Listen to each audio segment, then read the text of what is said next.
जी अस्सलाम वालेकुम। आज का हमारा टॉपिक है chemical bonding. Chemical bonding chemical bonding होता क्या है, मतलब कि बॉन्ड होता क्या है। बॉन्ड मेरे बच्चों एक फोर्स ऑफ अट्रैक्शन है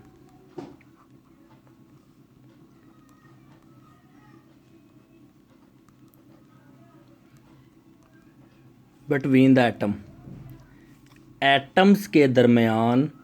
ये फोर्स ऑफ अट्रैक्शन है। ये क्या है? फोर्स ऑफ अट्रैक्शन है जो क्या किए रखती है? बाइंड किए रखती है, जोड़ के रखती है। किन को? एटम्स को। केमिकल बॉन्ड एक फोर्स ऑफ अट्रैक्शन है जो क्या करती है? एटम्स को आपस में बाइंड किए रखती है। अब क्वेश्चन आता है कि why atoms form bond. Why atoms form bond, मतलब ये कि एटम जो हैं बॉन्ड क्यों बनाते हैं। मेरे बच्चों दुनिया की हर चीज़ स्टेबिलिटी चाहती है। क्या चाहती है? स्टेबिलिटी चाहती है। एटम जो है form bond because of stability या टू बी स्टेबल। स्टेबल होने के लिए एटम्स क्या करते हैं? बॉन्ड बनाते हैं। ये बात क्लियर होगी। कुछ साइंटिस्ट हैं जिन्होंने बॉन्ड्स की डेफिनेशन की हुई है। सबसे पहले है थॉमस। पहला कौन था? थॉमस। इसने कहा था कि बॉन्ड क्या होता है? एक इलेक्ट्रो पॉजिटिव और इलेक्ट्रो नेगेटिव एटम के दरमियान जो फोर्स ऑफ अट्रैक्शन है, जो क्या है? फोर्स ऑफ अट्रैक्शन है। इसको क्या कहते हैं? बॉन्ड कहते हैं। कैसे? देखें बच्चों, सपोज करें हमारे पास सोडियम है। ये एक इलेक्ट्रो पॉजिटिव एलिमेंट है। कैसे है? ये क्या करेगा? अपना एक इलेक्ट्रॉन लॉस कर देगा तो इलेक्ट्रो पॉजिटिव एलिमेंट हो गया। क्लोरीन है, ये क्या करेगी? एक इलेक्ट्रॉन गेन कर देगी तो क्या बनेगा? Electronegative element. Electro positive element और इलेक्ट्रोनेगेटिव एलिमेंट मिलकर क्या बना देंगे? बॉन्ड बना देंगे। इधर तक कोई मसला। इसके बाद जो दूसरा साइंटिस्ट था वो था कौशल। क्या नाम था उसका? कौशल नाम था। उसने क्या कहा था? कौशल ने कहा था कि जो एक इलेक्ट्रो पॉजिटिव एलिमेंट है वो इलेक्ट्रॉन को लूज करता है। कौशल नाम है साइंटिस्ट का बच्चों।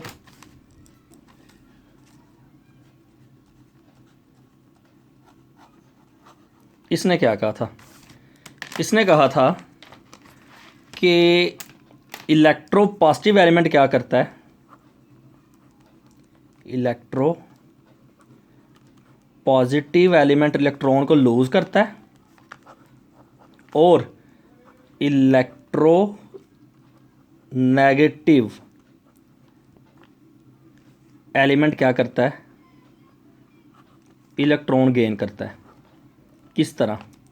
जब electro positive element electron lose करता है और इलेक्ट्रोनेगेटिव एलिमेंट इलेक्ट्रॉन को गेन करता है तो मेरे बच्चों इसके बाद जो बॉन्ड बनता है वो कौशल के मुताबिक था। वही बात जो पहले की थी हमने। इलेक्ट्रो पॉजिटिव एलिमेंट आया, उसने एक इलेक्ट्रॉन लूज कर दिया, ठीक है। इलेक्ट्रोनेगेटिव एलिमेंट आया, उसने एक इलेक्ट्रॉन गेन कर लिया तो बॉन्ड बन गया बच्चों। वही बात जो पहले हमने सारी कहानी पढ़ी है। Na positive plus Cl negative makes for NaCl। जी बच्चों ये हो गया। इसके बाद एक और साइंटिस्ट था लीविस। लीविस ने कहा था जो बॉन्ड कैसे बनता है? बॉन्ड कैसे बनता है? By mutual sharing of electron. Mutual sharing of electron. जब इलेक्ट्रॉन की म्यूचुअल शेयरिंग हो जाती है तो मेरे बच्चों तब जाके क्या बनता है? बॉन्ड बनता है। सपोज करें हमारे पास हाइड्रोजन है, मैंने एक ग्रीन में लिखा है और एक रेड में लिखा है। दो हाइड्रोजन है हमारे पास, ठीक है। इनके दरमियान एक बॉन्ड एग्जिस्ट करता है।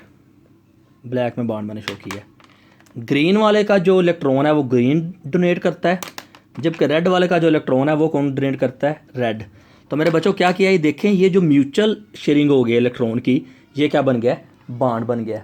इधर तक था हमारे पास ये बॉन्ड की टर्म। अब आ गया बॉन्ड इनर्जेटिक्स या energetics of bond formation. New topic है हमारा, छोटा सा बिल्कुल, energetics of bond formation. Bond formation मतलब कि जब बॉन्ड बन रहा होता है तो एनर्जी में क्या चेंज हो रहा होता है। सपोज करें बच्चों हमारे पास दो एटम है, एक ग्रीन में और दूसरा रेड में। दो एटम है हमारे पास, ठीक है। ये एक दूसरे के करीब आते हैं, ये इस तरफ आता है, ये इस तरफ आता है। इनमें दो तरह की फोर्सेस काम कर रही होती हैं। एक होती हैं अट्रैक्टिव फोर्सेस, अट्रैक्टिव फोर्सेस, और दूसरी होती हैं रिपल्सिव फोर्सेस, रिपल्सिव फोर्सेस। मैंने कहा दो तरह की फोर्सेस काम कर रही होती हैं, अट्रैक्टिव फोर्सेस और रिपल्सिव फोर्सेस। अगर तो अट्रैक्टिव फोर्सेस ज़्यादा होंगी, अगर अट्रैक्टिव फोर्सेस डोमिनेंट होंगी, डोमिनेंट, तो होगा क्या, एक ग्रीन में था एक रेड में था, करीब आएंगे बॉन्ड बन जाएगा। क्या बन जाएगा, बॉन्ड फॉर्मेशन हो जाएगी, बॉन्ड फॉर्मेशन हो जाएगी। अगर बॉन्ड फॉर्मेशन हो गई है तो सिस्टम की जो एनर्जी है वो क्या हो गई है, डिक्रीज़ हो गई है। क्लियर।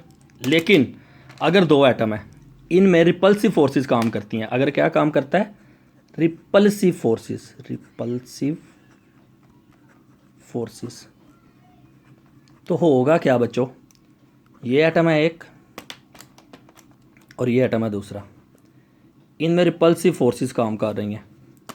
मतलब क्या कि ये एक दूसरे को क्या कर रहे हैं, रिपेल कर रहे हैं। अगर रिपल्सिव फोर्सेस काम करेंगी, अगर रिपल्सिव फोर्सेस डोमिनेंट होंगी तो मेरे बच्चों होगा क्या कि सिस्टम की एनर्जी ज़्यादा हो जाएगी। एनर्जी क्या हो जाएगी, इंक्रीज़ हो जाएगी।